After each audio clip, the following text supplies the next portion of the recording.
So unfortunately, as I said at the start of this week, when all this stuff started kicking off, our worst fears over this and the outcome of the Ukraine war uh, are basically going from bad to even worse.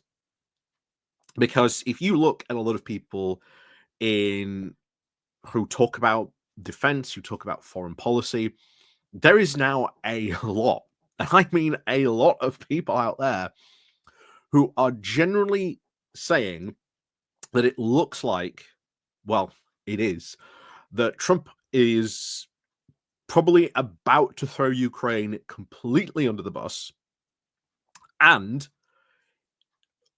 do something we never thought even possible, sign some sort of an alliance with Russia.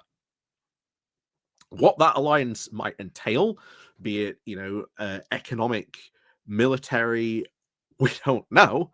Not only has he just, like I say, thrown Ukraine under the bus, he's thrown Europe out into the cold. And we've always made a big thing of the transatlantic relationship, not between just like the UK and the US, but between Europe and the US.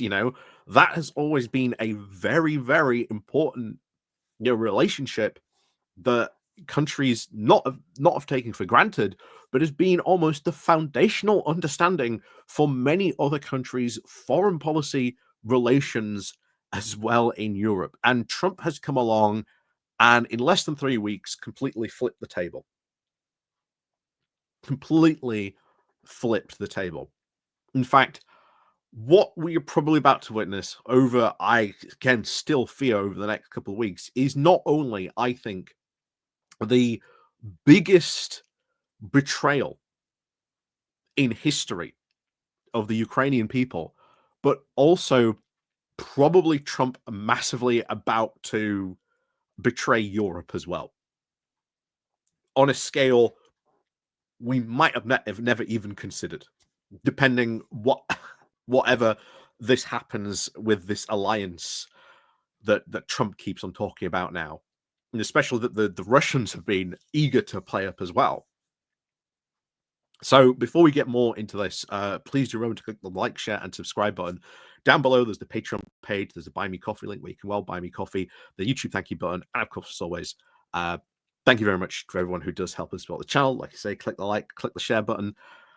Oh boy, yeah, this has really gone from bad to worse.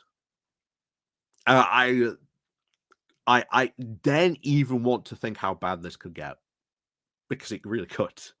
It really could get very, very bad very, very quickly.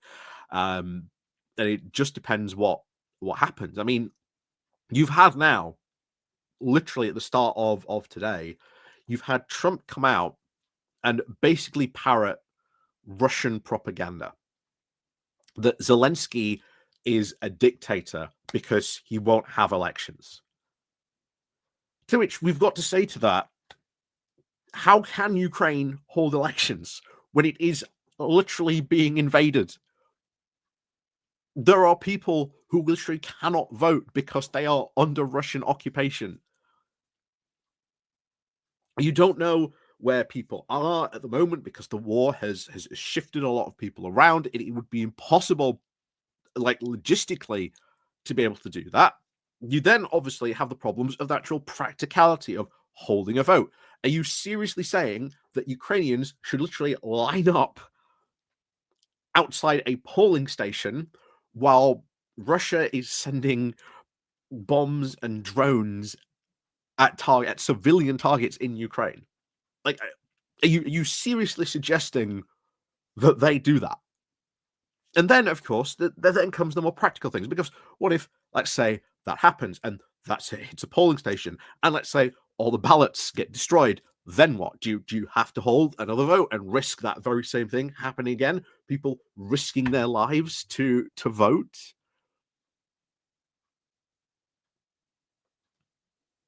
And in the Ukrainian constitution, it allows for this. Like, it allows for this. And this has been a conversation that the Ukrainians have had should they form a government of national unity in this. But so far, the Ukrainians have been pretty happy to let Zelensky continue. And at the end of the day, that is the decision for the Ukrainians to make. No one else.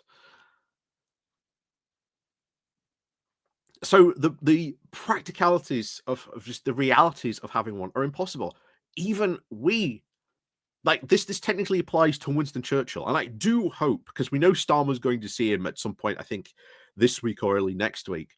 Get onto that in a moment. I do hope he brings up the fact that, the UK was meant to have an election during, World War II, but we didn't because, well, we were being bombed because, it's kind of, causes, war kind of causes a problem if you kind of, want to vote. It's a bit of a problem on that front. But Starmer going to see Trump about this. Yes, I agree. I completely agree. Starmer should be going to see Trump. This should absolutely be done. Be under no illusionment.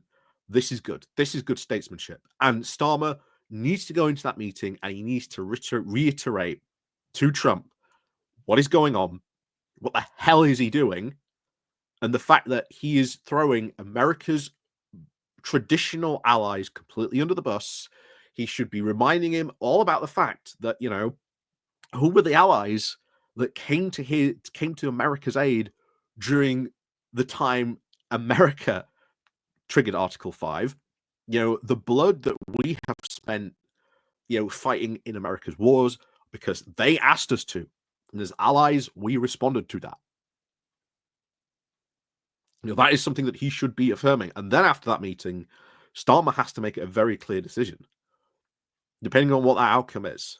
That outcome will be, I can almost guarantee you what that outcome is. As admirable as it is that Starmer, and again, these things should be done. Like I say, these things should be done. You should always go and speak to someone in sort of this type of situation, especially when it does come to diplomacy. So Starmer shouldn't completely write off ever going to see Trump again or anything like that. He should absolutely do so. It's diplomacy 101.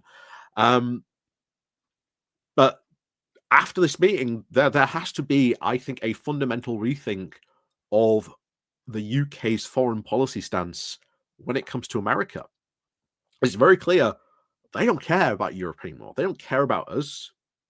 They don't care about Ukraine. They don't care about the threats that Russia poses to Europe, the stuff that they've done and actively engaged in. I often made the joke that the orange typhoon would push us closer to Europe. Well, yeah, it has done in ways that I did not even foresee or predict. In this, absolutely has done in ways I cannot see or even predict.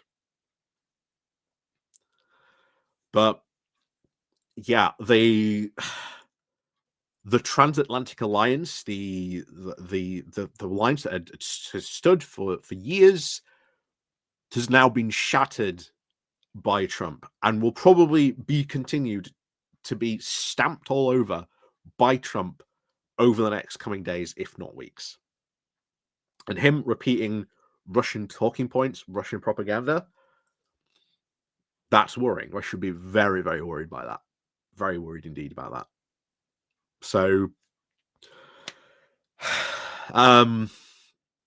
yeah, eight's bad. Eight's really bad. And I honestly don't know what else to say, but yeah, it's the biggest betrayal in history, quite frankly. There's no other way to phrase it. But I am glad Starmer has come out and supported Zelensky in this, saying, he is not a dictator, and reaffirming sort of our sort of friendship with Ukraine. I think that is very, very important that Starmer has done that, and he's underlined that as well. So that is a very, very good move by him, definitely. We now just need, I think, once again, as Europe, to really stand together on this, because we cannot afford to be divided or anything like this along these lines when it comes to this. And we have to not only as one stand up against Russia, but now we have to go out and stand up against America as well. And we can only do that with one united voice. So, as always, thank you very much for watching. And of course, as always, we'll see you all next time.